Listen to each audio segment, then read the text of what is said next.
Alright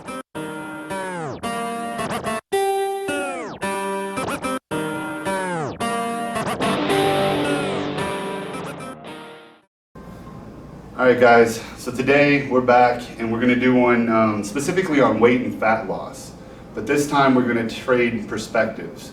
Jose's going to offer his perspective from a competitor's point of view, and then I'll offer you a perspective from just the average Joe's point of view. So Jose?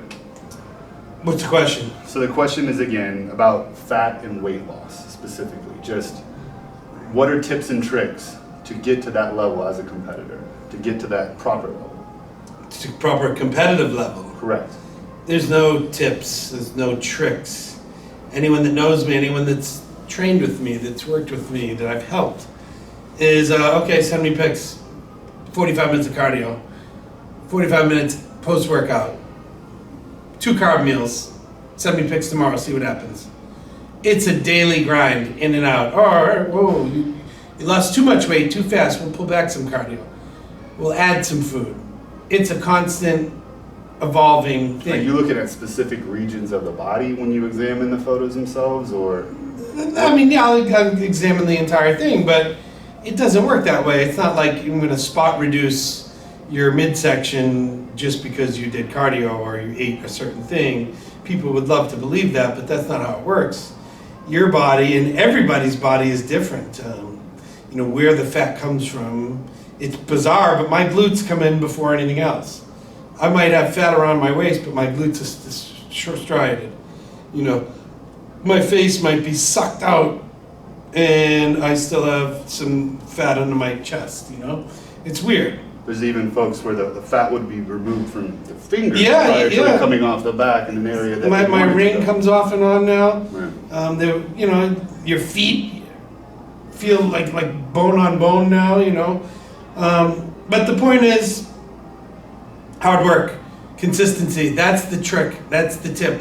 You got to be consistent, and you got to build up weeks at a time. If you do 1 week and then shit the bed, oh, sorry, I can't swear anymore. Damn you too. And you mess up on the weekends, then you're gonna go 2 steps forward, 3 steps back, or 2 steps forward, 1 step back.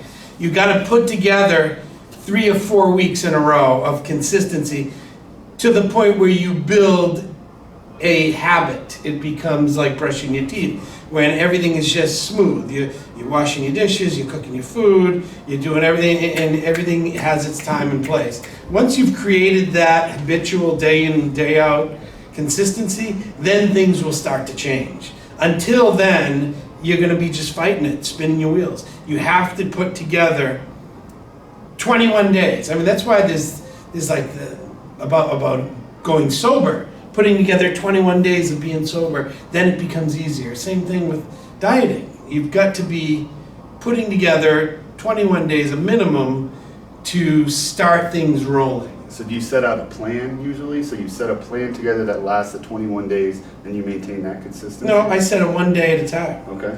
1 day at a time, and then do it again. And then do it. It's a lot easier to set 1 hour, 1 half a day, 1 day, than it is to say, I'm going to put 21 days together. No. But the reality is, you're not going to see anything or feel anything until about 3 weeks, which is 21 days, At that 3-week mark of consistency, you'll start to feel better. Your energy levels are better, your sleep is better, you're moving around a little better, you're tying your shoes better, you feel better. Your endorphins are better. You have a general feeling of well-being after 3 weeks of consistency, and so you'll notice it. It's 3 weeks where you'll start to see it, or where other folks will start I to believe notice? everyone does. I do for certain, but even with my own clients, I can tell when it starts to kick in. Right. Because at first they're struggling, and then bam, all of a sudden things start clicking. The weight starts dropping a little bit.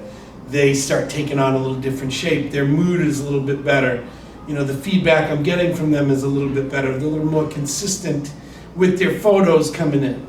You can tell the ones that are on the ball every morning at 6:28 a.m. I get a photo. Or on the 3rd day at the exact same time, in the exact same spot, under the exact same lighting, you get that photo. And then you get the dude who's tagging me on Instagram. I'm like, that's not a check-in photo. That's a photo of you with a baseball cap and a tank top. I can't help you with that. Right.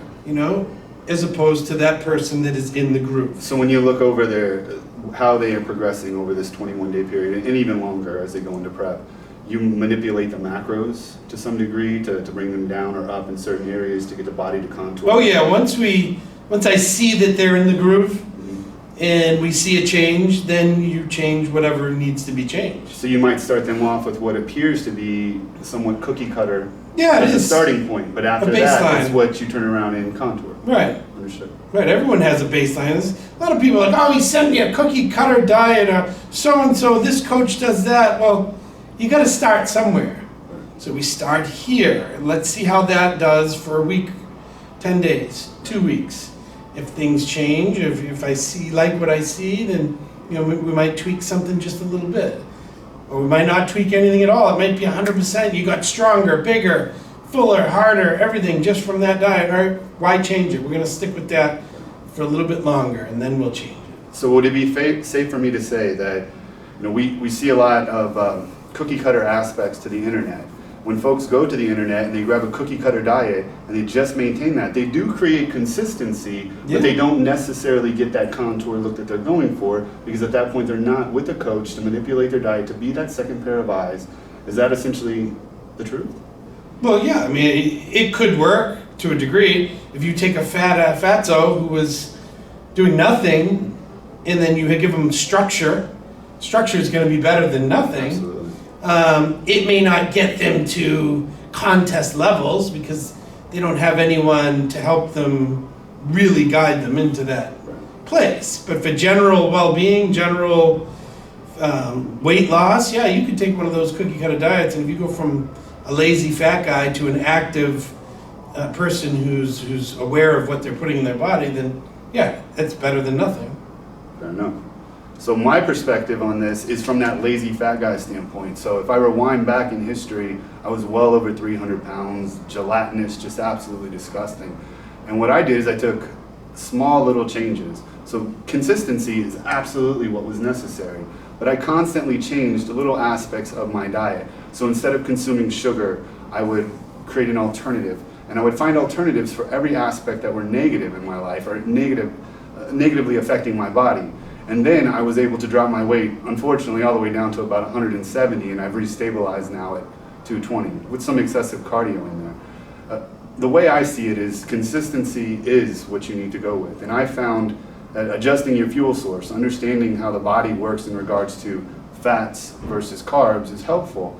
And by manipulating or just having one of these particular fuel sources in, you can generally create weight loss. So again, this is from the average Joe perspective. And I wouldn't necessarily recommend you run out and do a keto diet just so that you can get rapid weight loss. That might be at the expense of muscle, it may not. But it would be better to have a coach if it's at a competitor level. For the regular guy who just wants to drop that belly, then yeah, maybe a keto diet is right for you, or maybe cycling your carbs is right for you. And you've got to figure out what works. And if you slowly reduce things, just slowly, you take one aspect out and not 50, then you will start to see that this reacted in this way. And then the next one, this reacted in this way.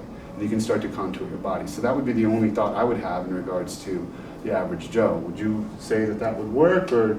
Sure, I'm with you. I think everyone, the average Joe should not hire a coach. You should learn your body. The more you learn about your body, the more you're going to be able to change things in the future and understand what's going on. And when you do have someone helping you, the more feedback you can give them. So it's a good idea to learn as much as you can on your own before you hire someone. So absolutely. There you have it, guys. There's another one.